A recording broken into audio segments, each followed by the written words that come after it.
бітірдім.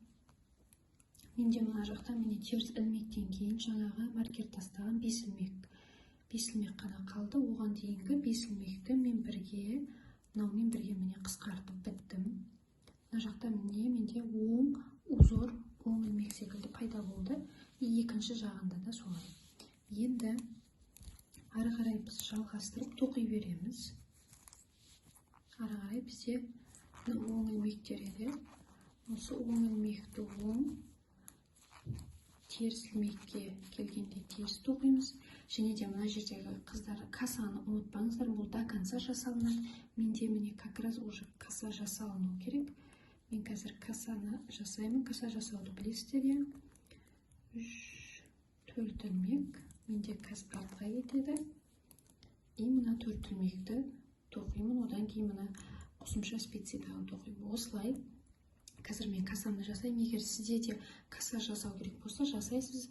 Немесе мұның алдындағы қатарларда тастамай, әрбір 5-ші қатарда каса жасап отырамыз. Оны білесіздер. Одан кейін жалғастырып до конца тоқимын. Мына жерде тоже каса жасап аламын. И мына жерде мына 2 ілмекті бірге қысқартамыз. Яғни келесі біздегі этап мына қолтық ойындысында мына оң ілмек бар мына жерде.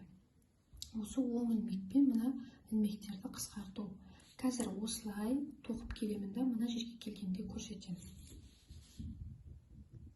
Вот мінекей жаңағы қатарды мен жалғастырып, просто қалай узор бар, солай тоқыдым. Каса жасадым екі жанында.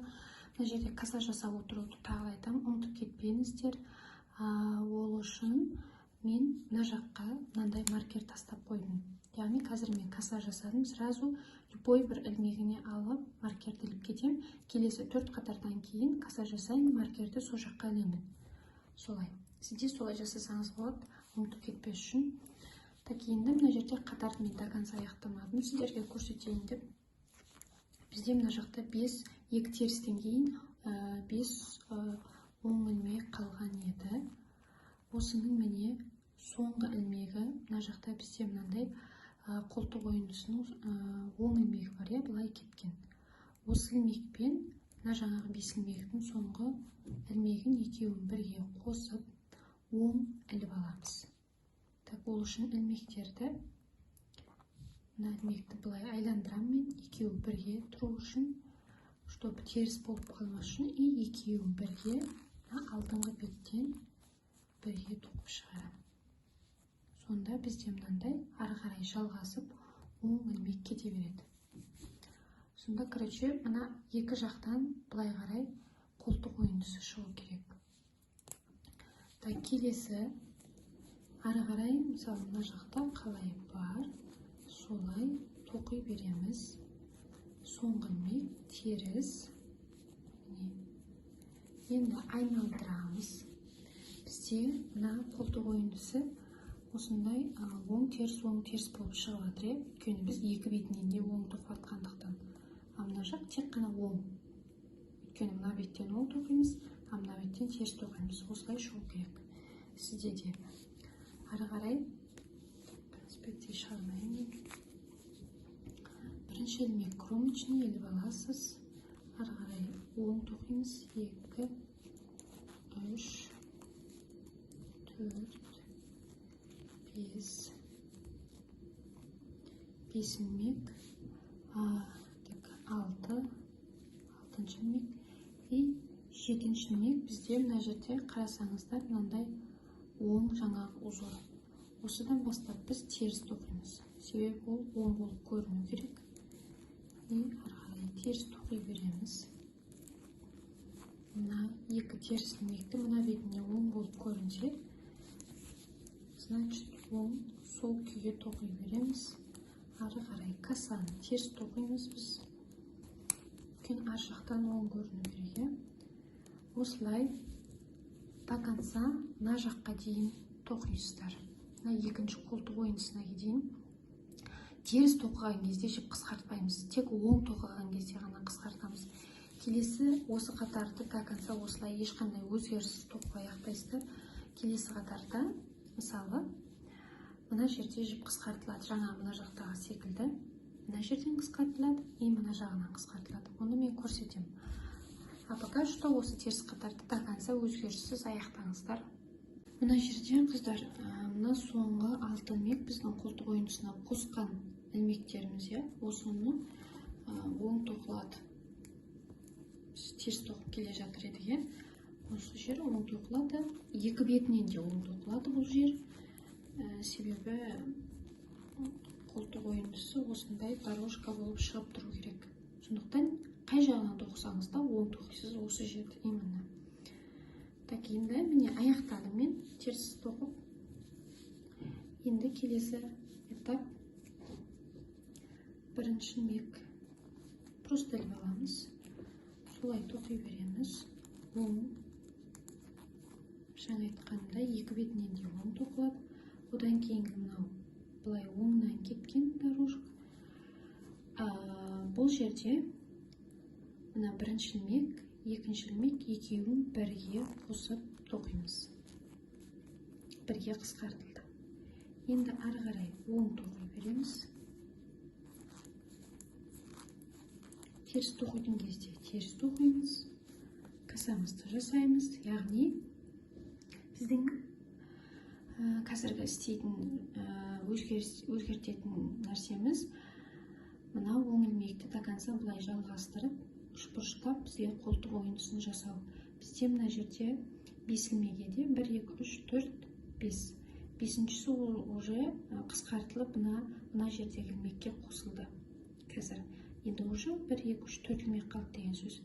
Осылай қыздар қысқартамыз. Мына екінші жанды да мына жерге келген кезде екеуін бірге, бағана көрсеттім, жіпті айналдырып, оңдап алып, екеуін бірге қысқартамыз. Солай бізде мына жақта екі ілмек қана қалу керек. Осы екі ілмек қана қалу керек. И мына сіздің мына оңнан солға қарай кетіп бара жатқан оң ілмегіңіз сақталады. И мына екі ілмек сақталады деген сөз. Мына жақтар өзгеріссіз тоқылады. Қалған мына ілмектер қысқартылады. Ал мына кеудесінің тура орта жағы бұлар өзгеріссіз тоқыла береді. Тек каса жасап кетуді ұмытпаңыз. Әрбір 4 қатар сайын ендеше келесі мына жақта екі ілмек қалғанша қысқартып бітіңіз, содан кейін жолығамыз. Мінеки енді қыздар, мен тоқыдым уже, аяқтадым. Мына жақта менде 3 ілмек, міне бірінші мына лицевойды санамаймыз, ол қалу керек етак. Мына жақта екеу қалу керек дедім, мында менде 3, мына бетте екеу қалып тұр. Енді тура осылай болған кезде сіздің ілмегіңіз мына оң бетте болады. Енді ары қарай мына жақты тоқудың қажеті жоқ. Себебі неге мына жақта екеу дегенде біз осы жақтан бастадық. Бастаған кезде, бірінші рет осы жақтан бастадық, сондықтан да мына жақ уже аяқталып тұр. Екі ілмек и бір мына лицевой. Бұл нормально. Енді ары қарай біз мына ілмекті аяқтаймыз қазір. И осы кезде бізде өзгеріс пайда болады. Оң тоқи береміз.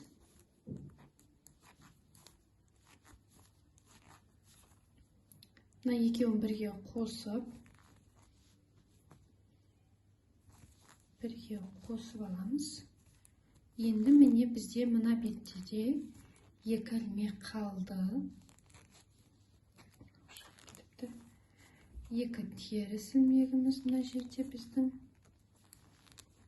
Одан кейін менде уже мында каса. Мен каса жасау керекпін. Осы касамды жасап аламын қазір.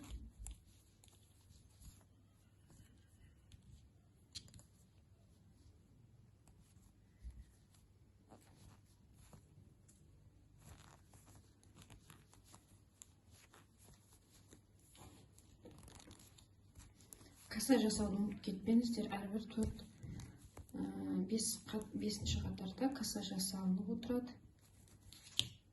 Енді ары қарай касадан кейінгі екі теріс ілмек. Енді мына жерде өзгеріс болады. Бізде ортада 3, 6, 7, 8, 9, 10, 11, 11, 12, 13. Так, қайта санайық. 3, 6, 9. Мына жақтан 7 ілмек тастадым. Мен ортада 15 ілмек, 15 ілмектің 1, 2, 3, 4, 5, 6, 7 ілмек тастап, маркер қалдырдым. Мына жақта 8 ілмек қалды. Енді осы маркерге дейін тоқимыз. Біз осы жерден түйме шығаратын орынды белгілейтін боламыз. Алды бізде ашық болады. Түйме қадайтын орнымызды жасаймыз. Қазір так, міне маркерге дейін тоқыдық. Маркерді аламыз. 7 ілмек тоқыдық деген сөз. Енді мына жерде мынаның астындайы, астыңғы ілмек мынау. Мына лицевойдың астыңғы. Осы астыңғы ілмектердің мына бірінші мынандай оң бір жанын алып аламыз. Так, 3-еу, мен 4-еу алам. Келесі 4-еу. Көрдіңіз бе, мына астыңғы ілмектен алып тұрмын, И осыны өткіземізді. Мына жақ бізге кедергі келтірмес үшін мен былай шығарып қоямын. Енді осы мына қосымша ілмектегі бізді тоқимын. Ілмектер тоқимын.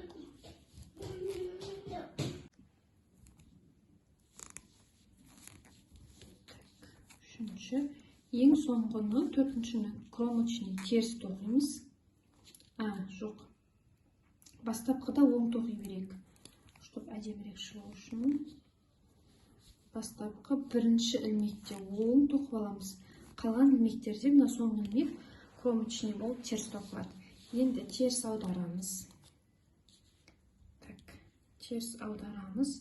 Мына специямен тоқи береміз. Қайта кіргізіп,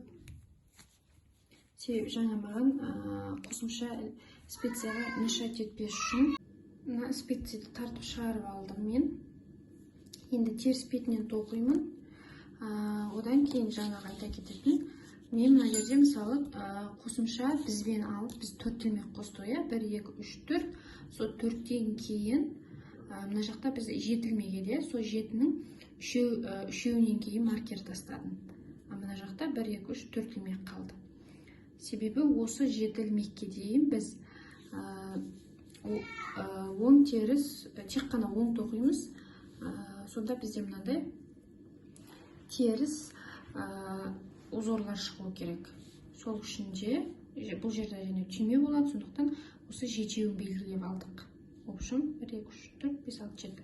Енді бұлай аударамыздағы бірінші ілмек кромочный просто іліп аламыз. Бірінші қатарында оң тоққан елге ары қарай оң тоқимыз. Мына қызылға дейін, қызыл маркерге дейін, яғни 7 ілмекті оң тоқимыз. Екі бетінен де оң тоқимыз. Маркерді мен шатаспас үшін сап қояйын. Ары қарай 4 ілмек қалған біздің теріс тоқылады. Ары қарай оң, мына 2 ілмек. Мына жерде біздің каса теріс тоқылу керек қазір. Мінеки осылай қыздар тоқи береміз. Қазір қалай бар солай тоқимыз. Терісті теріс, оңды оң, мына теріске келгенде теріс. Мына жақта, мына қолтық ойынсын тек оң тоқылады, оны білесіздер. Енді біз жаңадан бері тек алдыңғы бойды тоқып жатыр еді. Енді алдыңғы бойдың біз тек мына бір жанын ғана иыққа дейін биіктікте көтереміз осылай. Ал мына жер бізде түйме қадайтын орын, 7 ілмек, бұны тек қана міне оң тоқимыз. Қазір примерно мен мынандай теріс қатардан, мынау секілді, теріс қатардан 1, 2, 3, 4, 5 болғаннан кейін түйме қадайтын тесік қалдыруды үйретемін. Оған дейін сіздер өздеріңіз осы жерді тоқи бересіздер. Терісті оңды оң, мына жерде каса жасауды ұмытпаңыз, әрбір 4 қатардан кейін. Мына жерде 2 теріс ілмектер теріс тоқылады. мына жақта оң тоқылады. Мына жерде уже жіп қысқартылмайды. Ары қарай мына екі оң ілмек кете береді. Мына оң ілмекте осылай қарай кете береді.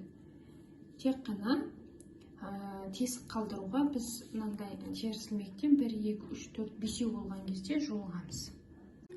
Мінекей менде мынандай теріс ілмектен 4 дорожка, 5 болды. 5 дорожка шықты. 1, 2, 3, 4, 5. Бұл дегеніміз 10 қатар деген сөз. 1, 2, 3, 4, 5, 6, 7, 8, 9, 10 ілмекте. Яғни осындай ең бастысы қатар санынан бұрын сізде мынандай дорожкадан 1, 2, 3, 4, 5 шығу керек. Мына жақта өзгеріссіз тоқыла береді. Мұнда бізде 3, 6, 7 ілмек. Мына жерде маркер бар еді 4 ілмектен кейін, мына 7 ілмектен кейін маркер бар еді, білесіздер. Мен ол маркерді алып тастадым, себебі маған қажеті жоқ, түсінікті. Енді келесі этап бізде мына жерде тесік қалдыруымыз керек. Бірінші ілмекті міне тоқи береміз. Одан кейін мына 2 ілмекті бірге оң тоқимыз. Екеуін бірге оң тоқып аламыз. Жіп ілеміз и ара қарай тоқи береміз. Соңғы ілмек теріс кромочный. Тесікке қалдырдық деген сөз біз қазір көреміз. Бірінші ілмек 2, 3, 4. Мынау жаңа қосқан ілмегіміз. Оны осылай тоқи саламыз. Ары қарай келесі 4 ілмек, мынау теріс ілмек. Осылай жалғастырып тоқи бересіздер. Арасында мына каса жасалынып тұру керек бізде. Ұмытпаңыз касаны. Мен мысалы мына жерде жасадым касаны. Әрбір 5-ші қатарда. Так, енді осындай дорожкадан бізде біріншісінде 5 тастаймыз, одан кейінгісінде 6 тастаймыз. Мынандай теріс дорожкадан 1, 2, 3, 4, 5, 6 тастаған 6-шыдан кейін 6 дорожкадан кейін барып жіп жаңағыдай бірінші ілмекті просто оң аласыздар, одан кейін екеуін бірге алып жібіліп аласыздар, жіп қосып ары қарай тоқи бересіз. Мынау міне түймеге қалған тесік менде. Сізде де осылай қалу керек. Енді бір тесік қалдырамыз қазір 6 дорожкадан кейін. Одан кейін тағы көрсетемін. Ары қарай біз уже былай екі жағынан әкеліп иықты жасап шығаруымыз керек. Мінекей достар, түймелеріміздің тесігін қалдырдық. Міне бірінші тесік, мынада теріс дорожкадан 1, 2, 3, 4, 5 болғанда тастадық біріншісін. Ары қарай 1, 2, 3, 4, 5, 6 болғанда тастадым. Одан кейін 1, 2, 3, 4, 5 дорожка, мынандай теріс дорожкадан. Енді арасында мына жерде касамыз жасалынып отыр. Қалып қалған жоқ. Енді біз ары қарай мынау міне қолды ойындысы. Енді ары қарай біз былай мойынын жасаймыз. Мына жерде иық болу керек. Иығын бекітеміз артық боймен деген сияқты. Сондықтан енді мына жерден былай жоғары қарай біз жіптерді мына жерден қысқартып иығымызды жасаймыз. Ол үшін мынау қазір осы иық ойындысын жасау үшін бірінші қатар деп есептейміз. Так, бірінші қатар. Мына планка, түйме қарайтын планкамызға дейін 3, 6, 7 ілмеге, бұл түймеге тастаған біздің планка. Осы 7 ілмекке дейін тоқимыз қазір. Осыдан жайлап 2-ден, 1-ден қысқартып жасаймыз. Қазір міне сол планкаға дейін тоқып аламыз. Мен мына жерде соңғы рет жаңа касаны жасадым. Осымен уже менде каса біту керек.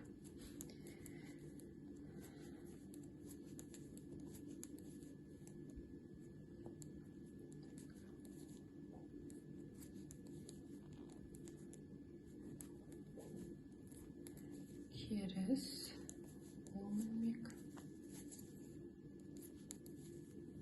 Мінекей. Планкаға дейін 3, 6, 7 ілмеге, оң теріс, осыған дейін міне тоқыдық. Енді бұйымды айналдырамыз.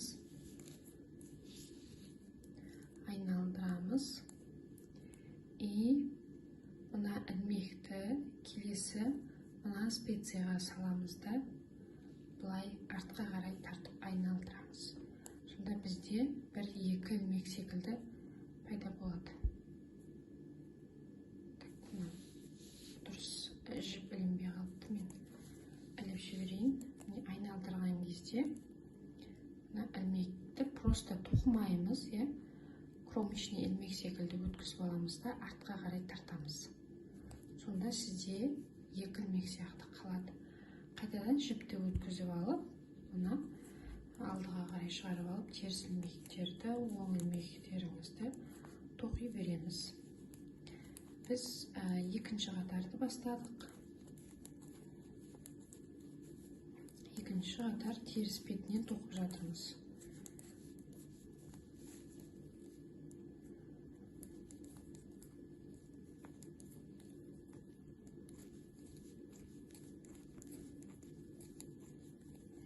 Екінші қатарды аяқтадық. Енді үшінші қатар. Үшінші қатарда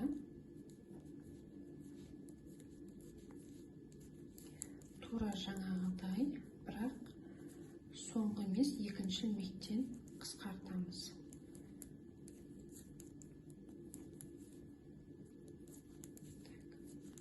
Коса тоқыла береді.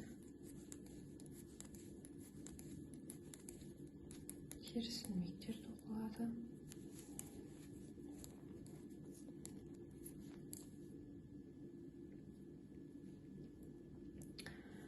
Енді үшінші қатарда бізде көрініп тұр, міне жаңағы біздің аударған ілмегіміз. Енді одан кейінгі келесі мына 2 ілмекті енді бірге қалдырамыз. 2 ілмекті қалдырдық, тоқымаймыз қыздар. Мына жақтағы жаңа аударған ілмек, одан кейін 2 мына оң ілмек тоқылмайды.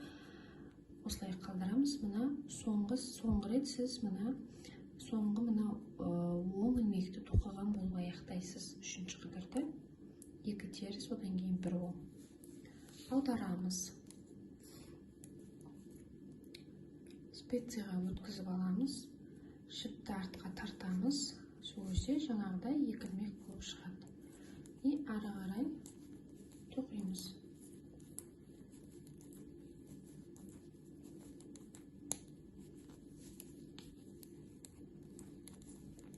Бұл бізде қазір 4-ші қатарды тоқып жатамыз теріс бетінен.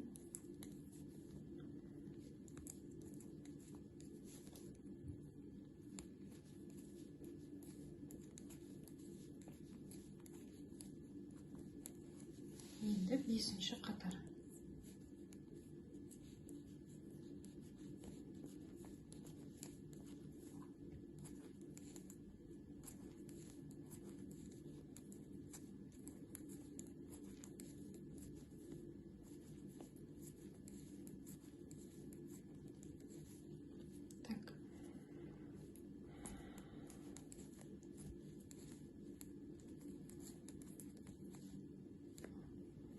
Бесінші қатар, мұнда біздің жаңағы аударған ілмегіміз көрініп тұр. Одан кейінгі теріс ілмек. 2 теріс ілмектің біреуін тоқымай қалдырамыз, а екіншісін тоқимыз. Яғни бастапқы біріншісін тоқимыз. Кейін бұйымды айналдырамыз. Мына ілмекті мына жаққа салып аламыз. Бізде мына бетте жаңағы теріс ілмегіміз оң болып тұр. Біз оны бұлай теріс аудара алмаймыз. Сондықтан өзімізге қарай, ішке қарай тартып, мынандай 2 ілмек жасап аламыз. Енді ары қарай бізде теріс па, теріс тоқи береміз.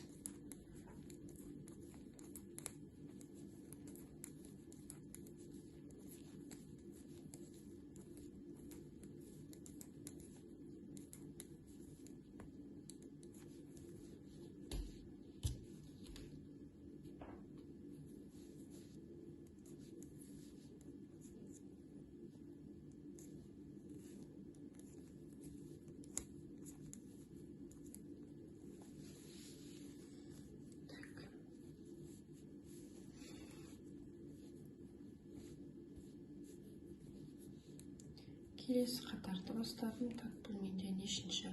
7-ші қатар ма?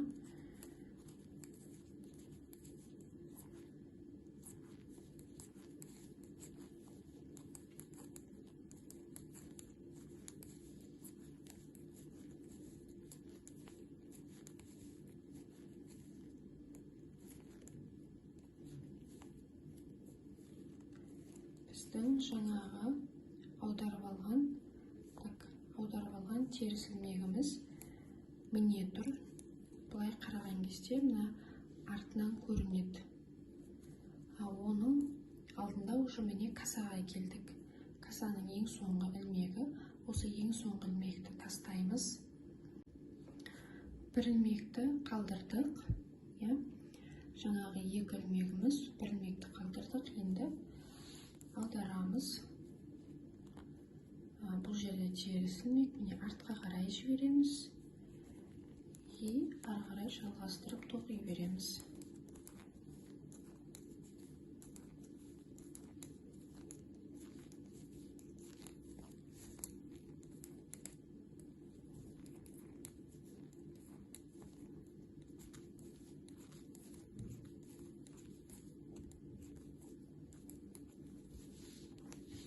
Қайтадан келесі қатар. Бізде специяда, мына специямызда 14 ілмек жаңағыдай қысқартылып біткенше 14 ілмек қалу керек. 10 ілмек. 1, 2, 3, 4, 5.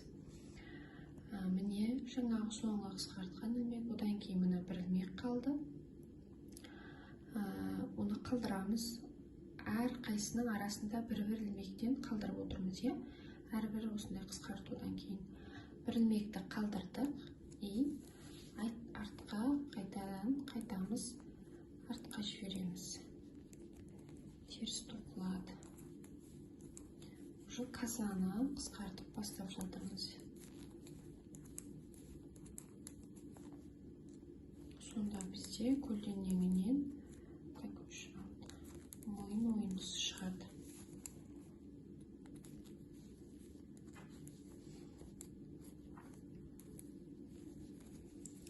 Ендігі этап, так санайық.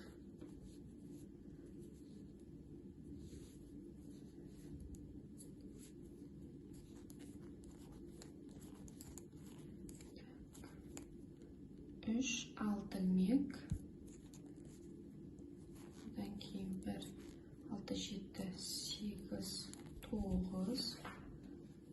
Одан кейін 2 теріс ілмек 10, 11, 12, 13, 14. Мына соңғы ілмекті тоқыдық. Бізде 3, 6, 7, 8, 9, 10, 11, 12, 13, 14 ілмек. Так, 1, 2, 3, 4, 5, 6, 7, 8, 9, 10, 11, 12, 13, 14, 15. 15 ілмек. Значит, әлі бір ілмекті қысқартамыз деген сөз. Бізде 14 қалу керек, сондықтан мына ілмекті өткізіп, тағы да артқа жібереміз. Ары қарай тоқимыз.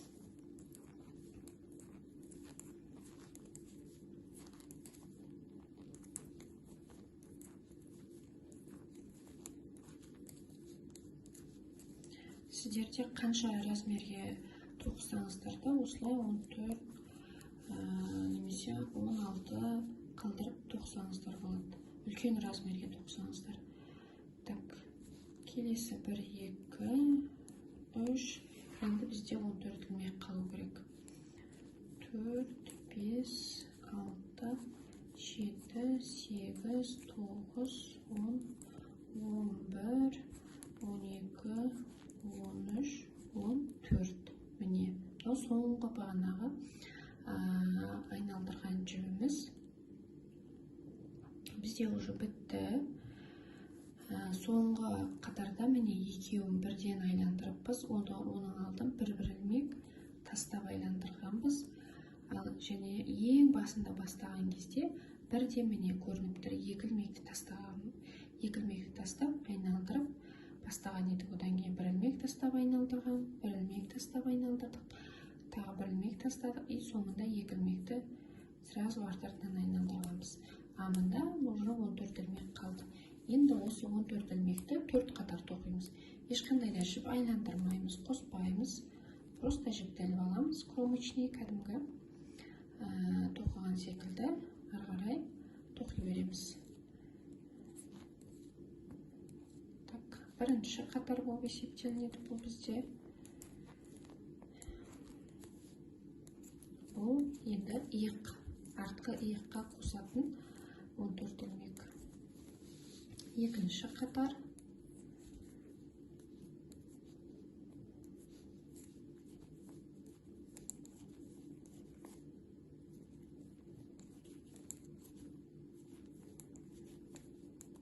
Екі теріс ілмек. Мен мына жерде міне оң тоқып кетіппін. Арғы беттен оң тоққам артынан. Сонда менде мына жақта теріс болып шығыптыр. Осылай айландырып аламын.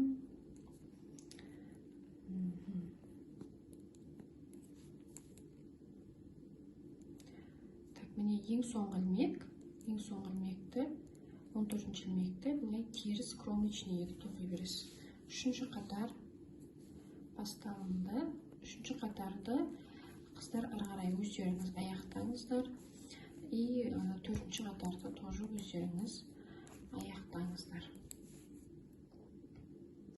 Мен достар 3 қатар тоқыдым. Негізі 4 қатар деп айтып едім. Жаңа 3 қатар тоқыдым, себебі 4-ші қатарда менде жіп осы жақта қалау керек. 4-ші қатарда жіп менде мында ортада қалып қалатын болғандықтан 3 қатар ғана тоқыдым. Енді осы жерден мына специядағы ілмектің барлығын осы иықты именно басқа бір қосымша ілмекке өткізіп аламыз. Бұны кейін ары қарай артқы боймен жалғастырып тоқимыз. Ал қазір біз мына екінші иықты жоғары көтеріп тоқуымыз керек. Мынаны жіпке өткізіп алыңыздар. Мінекей бізде бастапқы мына бірінші жеңнің иықтың үстін міне тоқыдық, аяқтадық. Енді мына екіншісін тоқитын боламыз.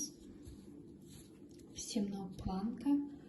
Мына астында да сол планка болады, что былай беттес екеуі келу үшін, мына жаққа түйме қадау үшін. Ол үшін бізде қараңыз, мына жерде специямызда мында бізде 3 ілмек бар. Тура планкада мына жерде міне басталған жері 1, 2, 3. Ары қарай бізге 4 ілмек жетпейді. Оны біз мына жерлерден аламыз 4 ілмек. Сонда мынаның астында мында екінші планкамыз шығады. Так, мына жіпті мен қимаған едім. Киіп аламыз да.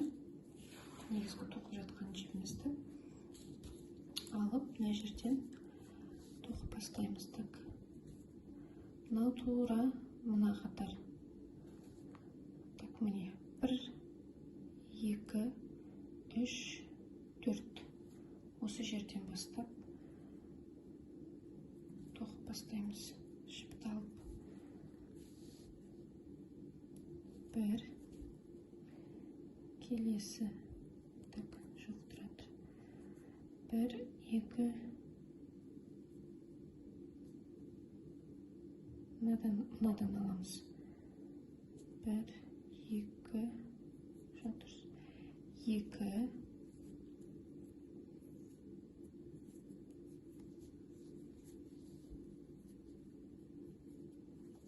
келесі 3,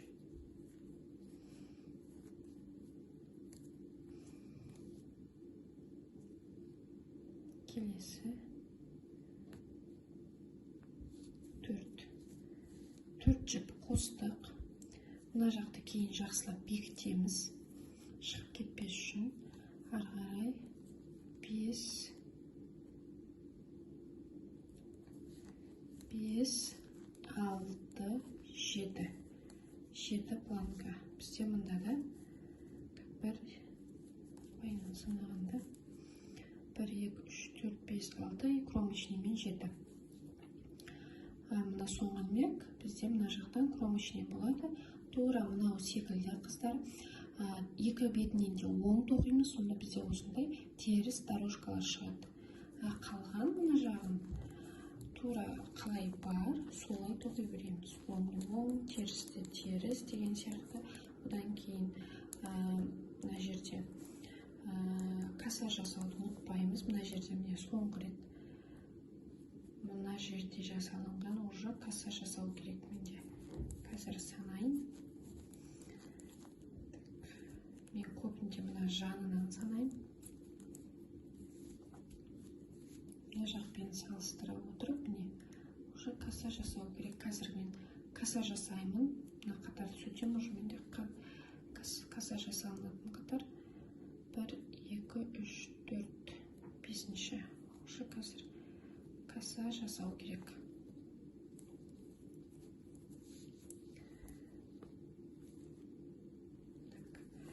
Каса жасаймын. Одан кейін арғара 2 теріс, 3 оң. Мына қолтық. Екі бетінен де тек оң тоқылады, білесіз. Осылай тоқи береміз. Мына жерге дейін биіктікте тоқимыз. Бұл жерде қатар санап маңызды емес. Ең бастысы мына дорожкалар мен екі жақ бірдей шықса болған. Бізде 1, 2, 3, 4, 5, 6, 7, 8, 9, 10, 11, 12, 13, 14, 15, 16. Мынандай теріс дорожкадан 16. Мына жақтан да сізден солай 16 болып көтерілу керек. Сонда екі жағы да бірдей болады деген сөз. Мына жақтағы планкіде мынандағыдай түймеге тесік қалдырмаймыз. Просто тоқып кете береміз. Мына жақтарында тоқи береміз. Кейін барып, мына жақты кеміткен секілді екінші иықты да кемітеміз, сол кезде тоқталамыз. Тура осы секілді қайталанады мына жағында да. Мінекей мен уже мына екінші иықтың да биіктігін тоқып болдым. Мына жерде мысалы менде 16, жаңа қайталап айтқанымдай 16 теріс ілмектер еді. Мына жақта да тура солай. Екеуі бірдей. Және де касаларды жасап отырдым. Міне соңғы каса жасалынды, енді арқарай каса жасалынбайды. Ендігі біздегі тоқылатын нәрсе ол тек мына жағын көтереміз. Мынау секілді, мына иық тұсын былайынан көтеру керек. Мына жақта оңнан солға қарай, мына жақта солдан оңға қарай болса. Ол үшін біз мына беттен істей алмаймыз, келесі теріс бетінен істейміз. Біз жаңа мына жағынан бастап тоқып, мына планкаға дейін келіп, міне бірінші қалдырған жібіміз, одан кейін 2 жіп қалдырып, келесі ілмекті бекіттік, одан кейін ары қарай бір-бірден қалдырдық. Тура мынада да солай, екінші жеңде иықта да солай. Тек бұда айырмашылық, біз арт жағынан бастап тоқимыз, себебі мына жақ көтерілу үшін, мына шеті мынау секілді көтерілу үшін теріс жағынан бастаймыз. Мен қазір міне теріс жағынан бірінші қатарды тоқып келдім. Тоқып келіп, уже планкаға келдім. 3, 6, 7, 8, мына 8-ші ілмекті міне тоқимын. Мына жақтікі 1, 2, 3, 4, 5. Мына жақта 3, 4, 5, 6, 7. 7 ілмек планкаға дейін тоқимыз. Одан кейін тура жаңағыдай бұйымды теріс қаратамыз. Бірінші ілмекті просто іліп аламыз да алдыға өткіземіз. Сонда бізде 2 ілмек болып шығады. Ары қарай оң тоқи береміз.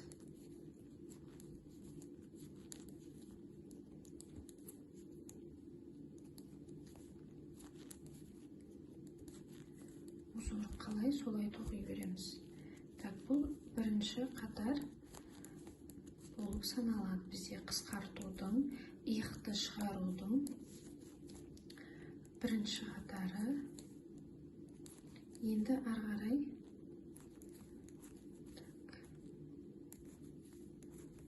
міне екінші қатар теріс бетіне келдік. Бұйымды айналдырамыз. Біз осы теріс бетінде қысқартамыз.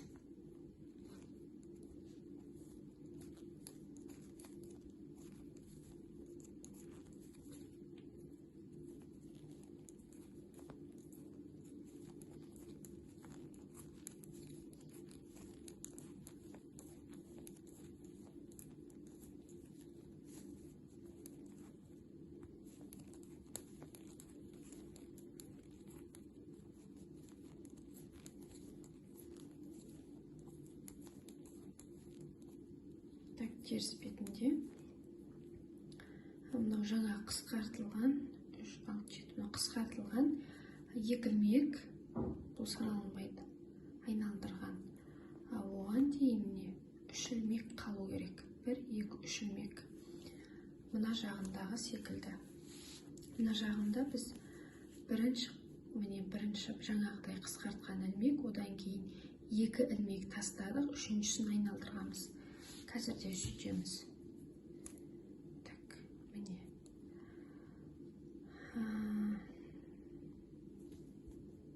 Мынау қысқартылған ілмек жаңағы екеу болады. Екеу болып көрінеді, бұлай айналдырған кезде. Бірі 2 ілмек тастадық. Мына үшіншіні тоқыдық, міне 2 ілмек тасталу керек. И осы үшіншіні бұлай керісінше мына специяға өткізіп аударамыз. И ары қарай тоқимыз.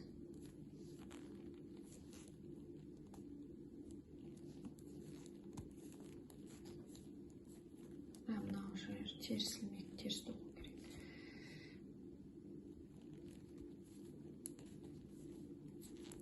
Ары қарай тоқи береміз. Енді қыздар, ары қарай видеоны мына жақта тоқыған секілді видеоны артқа өткізіп көрсеңіз болады. Негізі оңай. Енді білесіздер, бір-бір ілмектен тастаймыз. Біз жаңа мына жерде 2 ілмек, мына жерде 2 ілмек тастадық. Бастапқыда бірінші ілмектен сразу қысқарттық. Одан кейін 2 ілмек тастадық. Үшінші ілмекте жасадық. Енді ары қарай бір-бір ілмек қана тастаймыз. Әрбір айналдырған кезде жіпті міне мына жерде сразу міне бірінші ілмекті айналдырдық, 2 ілмек тастадық. Одан кейін ары қарай қысқарттық. Енді ары қарай бір-бір ілмектен ғана тастайсыздар. Сонда сізде мына жақта, мына екінші жең секілді, иық секілді, мына жақта 14 ілмек қалу керек. Сол 14 ілмекті ең соңында 3 рет тоқимыз. Сонымен аяқталады. Мінекей екінші жеңді бітірдім. Тура мынау бірінші секілді. Соңында 14 ілмек қалып, 14 ілмекті 3 қатар тоқимыз. 1, 2, 3. Сонымен бітеді. Жіпті қиып алып тастаймыз, кесіп. Енді бізге артқы бойды тоқу керек, мына 2 жанын. Ол үшін менде как раз міне специя мына бетте тұр. Осы жерден бастап қазір тоқимыз. Мына жаны, осы жанына былай қарай 5 ілмек санаймыз. 1, 2, 3, 4, 5 и маркер қалдырамыз. Тура мына басында да мына жақта біз солай істеген едік. Сол сияқты енді мынау қолтық былай қарай жалғасу керек, осы ілмектер, 6 ілмек. Сол үшін біз мына жерден жіп көтереміз. Қазір жібімізді аламыз. Бірінші ілмек 1, 2, 3, 4, 5, 6. Тура мына жанында тұрған мына ілмектерден аламыз. Бірінші ілмек,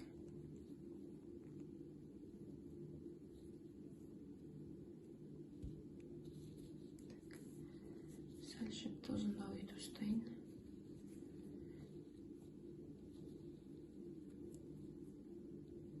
Бір, келес, 2, 3,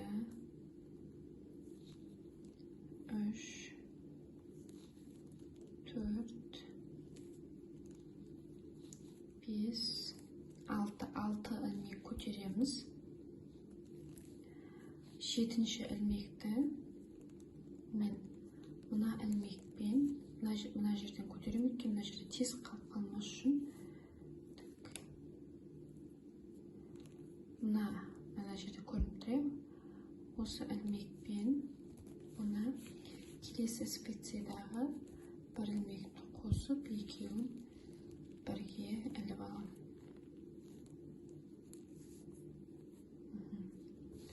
Аударамыз. Бірінші ілмек кромочный. Просто өткіземіз, ары қарай оң тоқи береміз. соңғы ілмек бізде кромочный, теріс тоқимыз. Так, мінекей мына жақтағы 5 ілмекті полный қысқартылып біттік. Біткеннен кейін ары қарай жалғастырып, мына келесі қолтық ойындысына дейін тоқи береміз. Мен міне келесі қолтық ойындысының артқы бойдың міне соңғы 3 ілмегі қалды. Соны тоқыдым. Енді мына жақтан тура жаңағыдай ілмек қосамыз. Мына жерде тесік қалмас үшін мына соңғы ілмекті қазір босатайын. Осы соңғы ілмекпен келесі мына көрініп тұрған 2 ілмекті екеуін бірге алып оң тоқимын.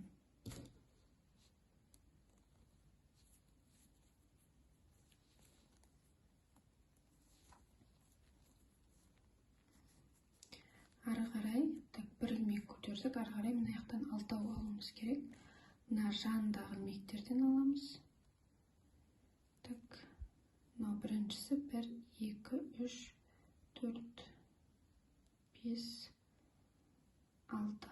6-ны мына жерден алсақ болады. 1, 2, 3, 4, 5, 6.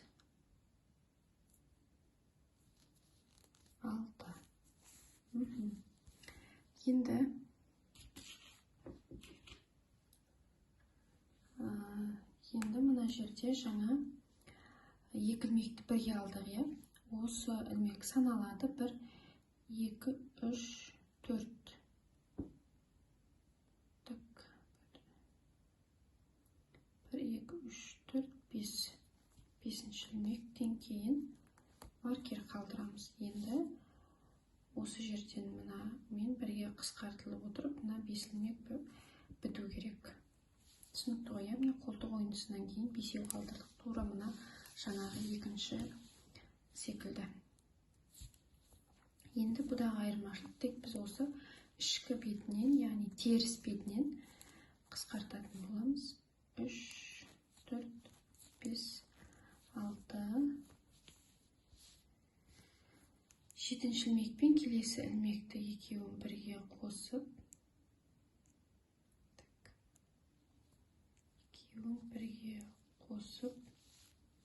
теріс тоқимыз. Сонда бізде мына жақта ол айналдырғанда бұлай оң болып көрінеді. Ары қарай теріс тоқи береміз. Маркерге дейін. Қайта айналамыз, маркерді тоқыдық. Кромочный бірінші ілмек. Ал мына оң бетінде жүп қысқартпаймыз. Тек теріс бетінде ғана қысқартамыз.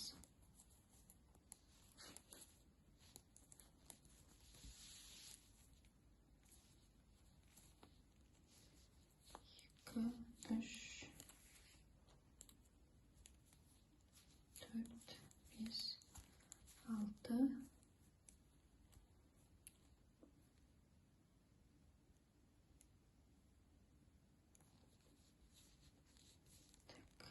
Келесі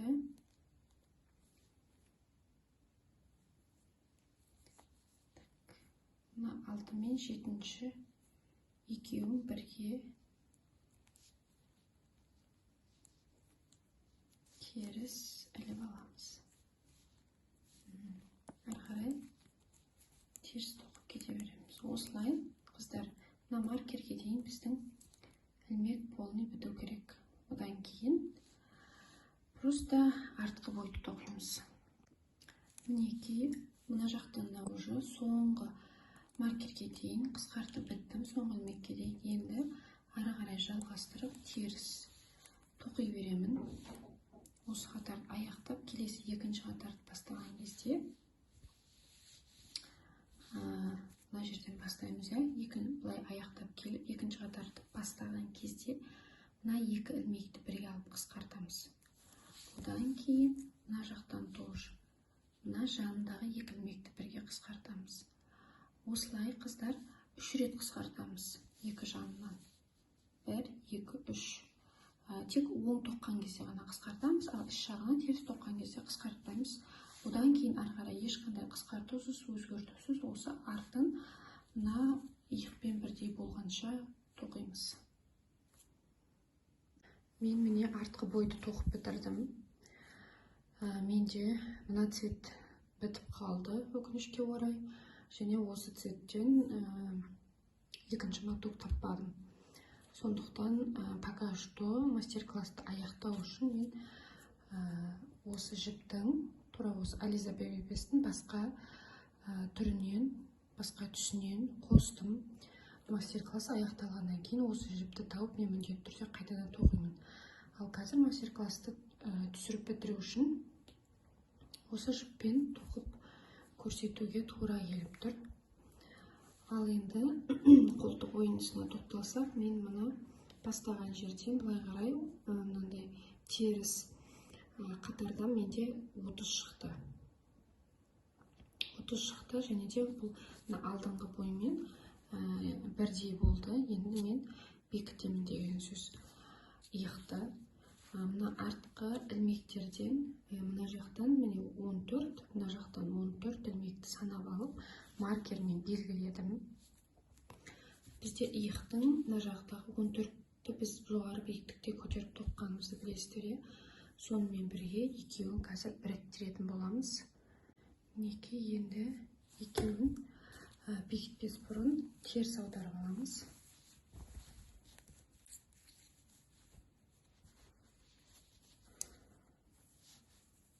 Осы керісінше ішкі бетінен бекітеміз.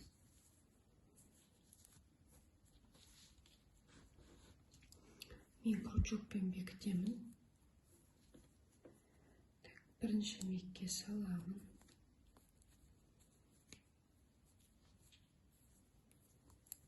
Одан кейін екінші ілмекке саламын.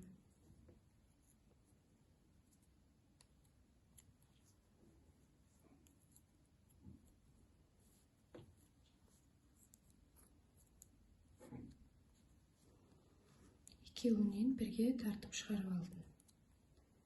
Келесі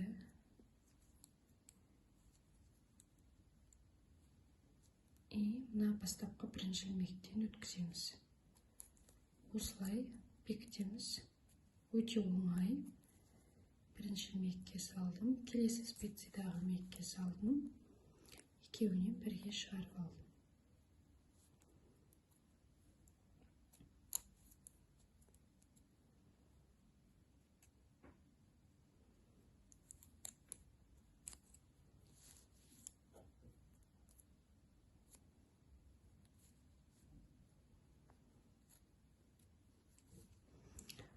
Осылай мына 14 ілмек біткенше бекітетін боламыз. Одан кейін келесі жағын бастаймыз. Маркерге дейін 14 ілмек тоқыдым. Енді маркерді алып тастап, маркерден кейінгі ілмектен өткізіп аламыз. Оны ілмектен өткіземіз да, осыны қайтадан маркерге саламыз. Специяға саламыз.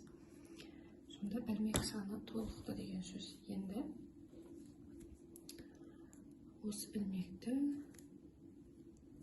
әрі қарай келесі маркерге дейін, келесі мына 14 ілмек қалдырып маркер тастадық, соған дейін, мына жерге дейін тоқимыз. Мына екінші иықты бір қосымша специяға өткізіп аламыз.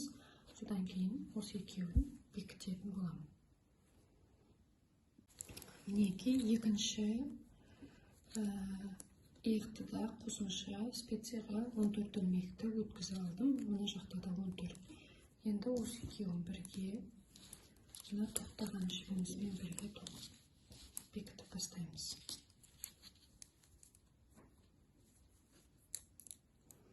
Тура жаңағыдай ілмектерден бұзып аламыз.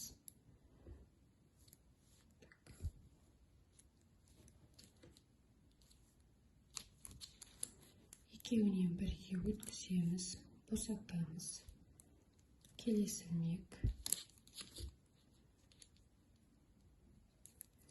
И мына жақтан өткіземін.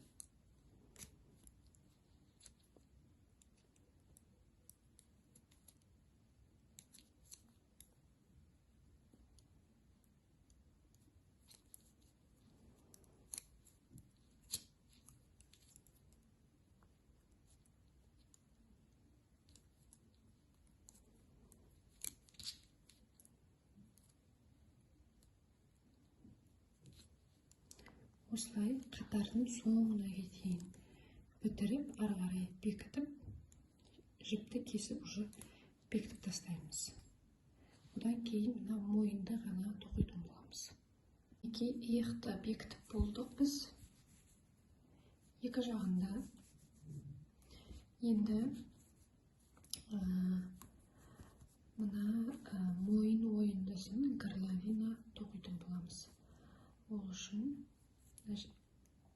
специяны аламыз, жіпті саламыз.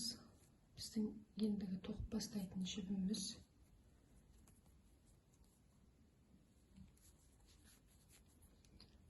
Просто оң тоқи береміз, қыздар.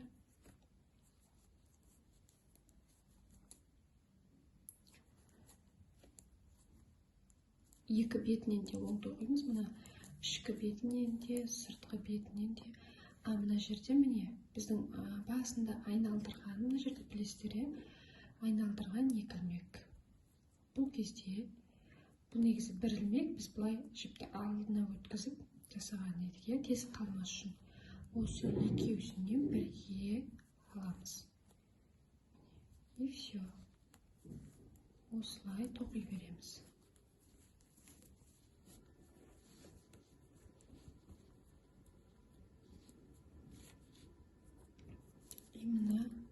Мына жерде міне тағы да бір біздің артқа қарай айналдырған ілмегіміз.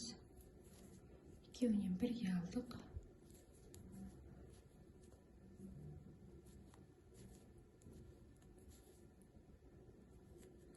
Мына жерде міне.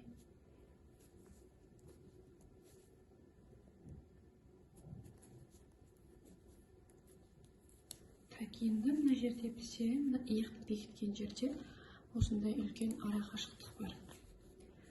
Осы жерден ілмек көтереміз. Мен 1, 2, 3, 4 ілмек көтерем. Мына жерден бірінші ілмек, одан кейін міне екінші ілмек, үшінші ілмек, төртінші ілмек. Енді ары қарай жалғастырып оң тоқи береміз.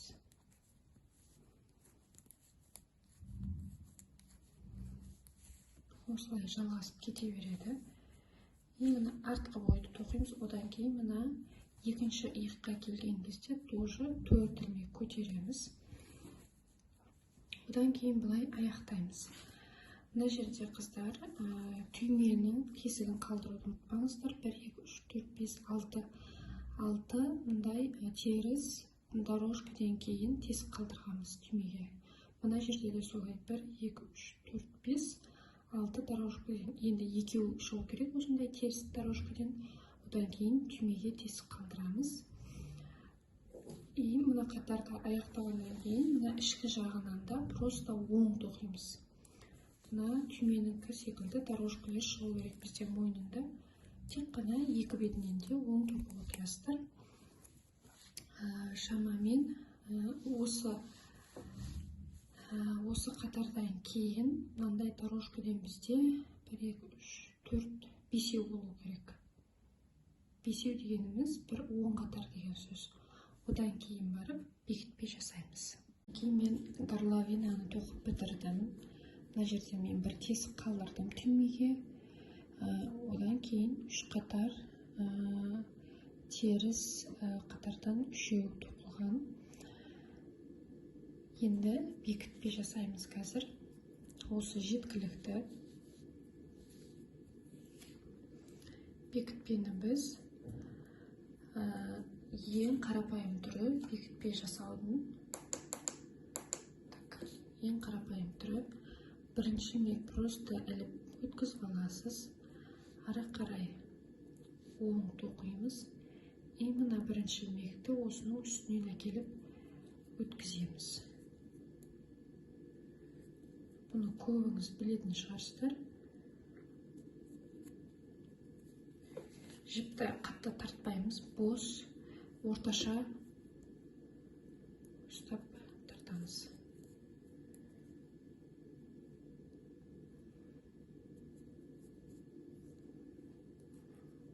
Осылай қатардың соңына дейін бекітетін боламыз ілмектерді. Осымен біздің бұйымымыз дайын. Менімен бірге болып, бірге тоққандарыңыз үшін рахмет. Каналыма жазылып қоюды ұмытпаңыз, және де колокольчикті міндетті түрде басып қойыңыз, мені әрбір жаңа мастер классымды көріп отыру үшін. Ал қыздар, сәт